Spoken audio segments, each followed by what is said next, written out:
He was the man who made Nerds the most terrifying scream of the 1980s. But behind the 6'4" frame and the brutal street fights was a gentle giant who actually saved the very nerds he was supposed to bully. Today, we're looking back at the incredible life of Donald Gibb, who just passed away at age 71. From the NFL gridiron to the Kumite ring, his story isn't just about being the tough guy. It's about a man who turned a career-ending car crash into a cinematic legacy. Stick around, because we're revealing the secret Seinfeld role you definitely missed, and the final movie he was writing right up until the end. Now, you might know him as Ogre, but Donald Gibb was actually on his way to being an NFL superstar for the San Diego Chargers. Imagine that frame on the professional field. But a devastating automobile accident changed everything, leaving him with scars that Hollywood would eventually pay millions for. But how did he go from a broken skull to becoming the most iconic bully in college history?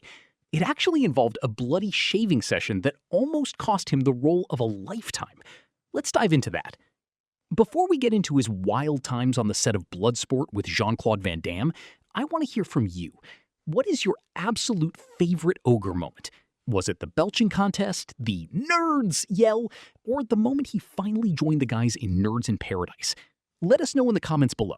We're celebrating the legend today. While Ogre was his breakout, Bloodsport made him a global icon.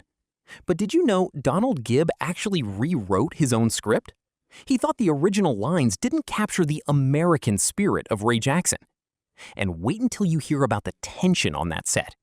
Donald admitted that if things had gone differently, he might have taken the fight outside the ring for real. But what was it like being the buddy to the world's biggest martial arts star? The answer might surprise you. Donald Gibb was also a massive figure in the Chicago bar scene, and even had his own line of Ogre beer. If you ever got to meet him at Trader Todd's or at a convention, share your story. We want to build a thread of memories for the big guy. In his final years, Donald wasn't just resting on his laurels. He was a devoted father and a businessman who loved his fans more than anything. His son Travis confirmed that he passed away surrounded by family in his Texas home, a peaceful end for a man who spent his life playing characters who were anything but peaceful. Donald Gibb was a gentle soul who proved that you could be the biggest guy in the room and still have the biggest heart. He was working on a final road trip movie called Nerdy Old Men that we unfortunately might never see, but his legacy is already etched in stone. Rest in peace, Ogre. You'll always be our favorite alpha beta. If you want to keep the memory of 80s cinema alive, hit that subscribe button, ring the bell, and join our community of movie lovers. We've got plenty more deep dives into the icons who defined our childhood coming your way. Thanks for watching, and as Ray Jackson would say, OK USA.